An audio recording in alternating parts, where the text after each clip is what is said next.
എല്ലാ കൂട്ടുകാർക്കും നമസ്കാരം. ഐശ്വര്യദായകമായിരിക്കുന്ന നല്ല ഒരു ദിവസമാണ് ഇന്ന്. പൂർണ്ണമായിരിക്കുന്ന ഗുണങ്ങളെ നമ്മളുടെയൊക്കെ ജീവിതത്തിൽ അനുഗ്രഹദായകമായ തലങ്ങളിലൂടെ കാണുവാൻ പറ്റിയ ഏറ്റവും ശ്രേഷ്ഠമായിരിക്കുന്ന ദിവസം. ഒരുപക്ഷെ ഈ ദിവസത്തിന് മറ്റൊരു പ്രാധാന്യവും കൂടി ഉണ്ട് എന്നുള്ളതാണ്. ആ പ്രാധാന്യമാണ് ഈ ദിവസത്തെ കൂടുതൽ മഹത്തരമാക്കുന്നത് എന്നുള്ളതാണ്. ഒരു പുഷ്പത്തിന് അതിൻ്റെ രൂപം കൊണ്ട് ഒരു സൗന്ദര്യമുണ്ട്. അതുകൂടാതെ തന്നെ അതിൻ്റെ സുഗന്ധം കൊണ്ട് ഒരു സൗരഭ്യവുമുണ്ട്. ആ സൗരഭ്യവും വളരെ വിശേഷമാണ്. സൗന്ദര്യവും അല്ലെങ്കിൽ രൂപം കൊണ്ടുള്ള സൗന്ദര്യവും സുഗന്ധം കൊണ്ടുള്ള സൗരഭ്യവുമെല്ലാം ഒരുപക്ഷെ ഒരു പൂവിനെ എത്രമാത്രം നമ്മളുടെ ജീവിതത്തിൽ മഹത്തരമാക്കുന്നു എന്നുള്ളതുപോലെ തന്നെ ഇവ രണ്ടും കൂടി ചേർന്ന, അഥവാ ഏറ്റവും വിലയുള്ള സ്വർണവും ആ സ്വർണത്തിന് സുഗന്ധവും കൂടി വന്നാൽ എത്രമാത്രമാണ് അതിൻ്റെ പ്രാധാന്യമെന്ന് നമ്മൾ ചിന്തിക്കുന്നത് പോലെ ഏറ്റവും ശ്രേഷ്ഠമായിരിക്കുന്ന ഒരു ദിവസമാണ് ഇന്ന് ഗുരുപൂർണിമയാണ്. ആ ഗുരുപൂർണിമ നമുക്കറിയാം, അതിൻ്റെ പ്രാധാന്യം എന്താണെന്ന് നമുക്ക് നന്നായിട്ട് അറിയാം. കാരണം എന്താണ്? ഗുരുക്കന്മാരെ ഏറ്റവും കൂടുതൽ ശ്രദ്ധിക്കപ്പെടുന്ന അല്ലെങ്കിൽ ശ്രദ്ധിക്കേണ്ടതായിരിക്കുന്ന ഒരു ദിവസമാണ് ഇന്ന്. കാരണം നമുക്കറിയാം, നമ്മളുടെ എല്ലാ ജീവിതത്തിന് ഒരു തെളിച്ചമുണ്ടാക്കി തന്നത്, അതുപോലെ തന്നെ ഒരു വെളിച്ചമുണ്ടാക്കി തന്നത് നമ്മുടെ ഗുരുക്കന്മാരാണ്. നമ്മൾ അക്ഷരങ്ങൾ അരിയിൽ എഴുതി പഠിച്ചു തുടങ്ങിയ ആ കാലം മുതൽ ഇങ്ങോട്ട് നമ്മുടെയൊക്കെ ജീവിതത്തിൽ നമ്മുടെ മുമ്പിൽ ഒരു വഴികാട്ടിയായി അധ്യാപകരുണ്ടായിരുന്നു.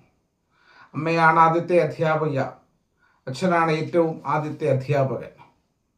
അതുകൂടാതെ തന്നെ സ്വന്തം മക്കളുടെ അടുക്കൽ കൂടുതൽ സമയം ചെലവഴിക്കാതെ മറ്റുള്ളവരുടെ മക്കൾക്ക് വേണ്ടിയിട്ട് അറിവ് പകർന്നു കൊടുത്ത് തൻ്റെ അനുഭവത്തിൽ നിന്നും ആർജിച്ചെടുത്തിട്ടുള്ള അറിവുകളെ കുട്ടികൾക്ക് പറഞ്ഞു കൊടുത്ത് അവരെ പഠിപ്പിച്ച് അക്ഷരങ്ങൾ പോലും എഴുതാൻ അറിയാത്ത കാലം മുതൽ അക്ഷരങ്ങളും അക്കങ്ങളും എല്ലാം പഠിപ്പിച്ച് അവരെ ഒരു നല്ല വഴിയിലേക്ക് കൊണ്ടുവരുവാൻ അധ്യാപകരെടുക്കുന്ന കഷ്ടപ്പാടുകൾ, ആ കഷ്ടപ്പാടുകൾക്ക് ഒരു വലിയ പ്രാധാന്യം കൊടുക്കേണ്ട ഒരു ദിവസമാണ് ഇന്ന്.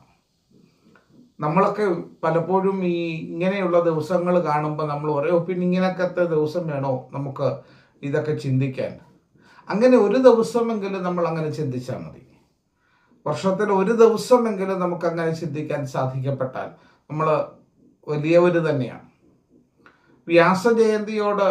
വേദവ്യാസ ജയന്തിയോടനുബന്ധിച്ചിട്ടാണ് ഈ ഗുരുപൂർണിമ ആചരിക്കപ്പെടുന്നത്. വേദവ്യാസ മഹർഷിയെ നമുക്കറിയാം.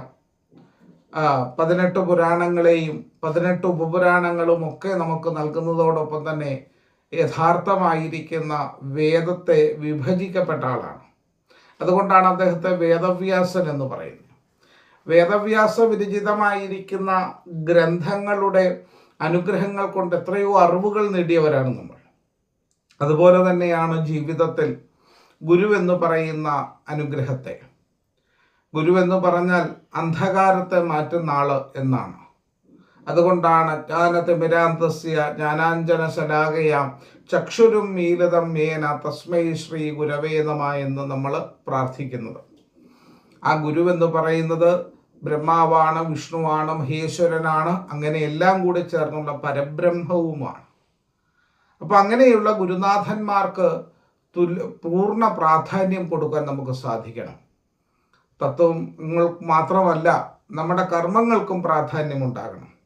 ഇന്നത്തെ ദിവസം നമുക്ക് ചെയ്യാവുന്ന ഒരു വലിയ കാര്യം, നമുക്കിഷ്ടപ്പെട്ട, നമുക്ക് ഏറ്റവും ദേഷ്യമുള്ള അധ്യാപകർ, നമുക്കതുകൊണ്ടല്ലോ ഇഷ്ടപ്പെടുക മാത്രമല്ല, നമുക്ക് ഒട്ടും ഇഷ്ടമല്ലാത്ത അധ്യാപകരുമുണ്ട്. ഇങ്ങനെയുള്ളതിൽ ഇഷ്ടമല്ലാത്തവരെ വിളിക്കണം. ഇഷ്ടമല്ലാത്ത അധ്യാപകരെ കാണുകയോ ഇഷ്ടമല്ലാത്ത അധ്യാപകരെ ഒന്ന് മുൻപിൽ കാണുകയോ ചെയ്താൽ അവരോട് ഒരു ക്ഷമ പറഞ്ഞ് അവരെ ഒന്ന് നമസ്കരിക്കാൻ സാധിച്ചാൽ മനസ്സുകൊണ്ടെങ്കിലും അവരോടൊരു ക്ഷമ പറയുവാൻ നമുക്ക് സാധിച്ചാൽ അതൊരു വലിയ കാര്യമാണ്. കാരണം ഒരിക്കലും വെറുക്കപ്പെടേണ്ടവരല്ല, ഒരിക്കലും ദേഷ്യം കാണിക്കപ്പെടേണ്ടവരല്ല നമ്മുടെ അധ്യാപകർ. അവർക്ക് നമ്മളോട് ഇഷ്ടമല്ലാഞ്ഞിട്ടല്ല, നമ്മളെ ഒരുപാട് അവർക്ക് ഇഷ്ടമായതുകൊണ്ടാണ് നമ്മളെ അത്രമാത്രം വഴക്കുകൾ പറഞ്ഞിട്ടുള്ളത്. അപ്പോൾ നമ്മുടെ അധ്യാപകരെ, ഇഷ്ടമല്ലാത്തവരെ മാത്രമല്ല ഇഷ്ടമുള്ളവരെയും, ഏതെങ്കിലും ഒരു അധ്യാപകനെയോ അധ്യാപികയോ ഇന്നത്തെ ദിവസം നിങ്ങൾക്ക് കാണാൻ സാധിക്കട്ടെ.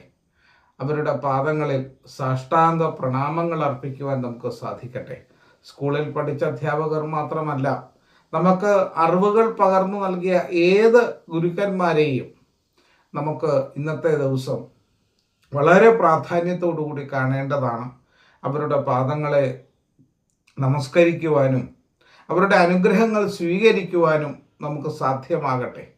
എല്ലാ ഐശ്വര്യങ്ങളും ജഗദീശ്വരൻ നമുക്കെല്ലാവർക്കും നൽകട്ടെ. വാക്കിലും ചിന്തയിലും പ്രവൃത്തിയിലുമെല്ലാം നമുക്ക് അനുഗ്രഹങ്ങൾ ഉണ്ടാകുന്ന പുണ്യ ദിവസമായി ഇന്നത്തെ ദിവസം മാറട്ടെ എന്ന് ആശംസിക്കുന്നു. എല്ലാ കൂട്ടുകാർക്കും ഒരു നല്ല ഗുരുപൂർണിമ ആശംസകൾ പ്രാർത്ഥിക്കുന്നതോടൊപ്പം തന്നെ അധ്യാപകരായിട്ടുള്ള എൻ്റെ സുഹൃത്തുക്കൾ, എനിക്ക് ഒരുപാട് സുഹൃത്തുക്കൾ എൻ്റെ സുഹൃത്തുക്കൾ അധ്യാപകരായിട്ടുണ്ട്. അവരുടെ എല്ലാം പാദങ്ങളിൽ ഞാൻ നമസ്കരിക്കുന്നു. സുഹൃത്തായിട്ടല്ല, ഗുരുവായി തന്നെ കരുതിക്കൊണ്ട്. കാരണം നിങ്ങളിരിക്കുന്ന സ്ഥാനത്തിൻ്റെ മഹത്വം അവ ആലോചിക്കുമ്പോൾ തന്നെ എനിക്ക് നിങ്ങളെ ഓർത്ത് എനിക്ക് അഭിമാനമുണ്ടാകും. എല്ലാ ഐശ്വര്യങ്ങളും ഉണ്ടാകട്ടെ എന്ന് ഒരിക്കൽ കൂടി പ്രാർത്ഥിക്കുന്നു. എല്ലാ ഐശ്വര്യങ്ങളും ജഗദീശ്വരൻ എല്ലാവർക്കും നൽകട്ടെ. നമുക്ക് നാളെ വീണ്ടും കാണാം. നമസ്കാരം.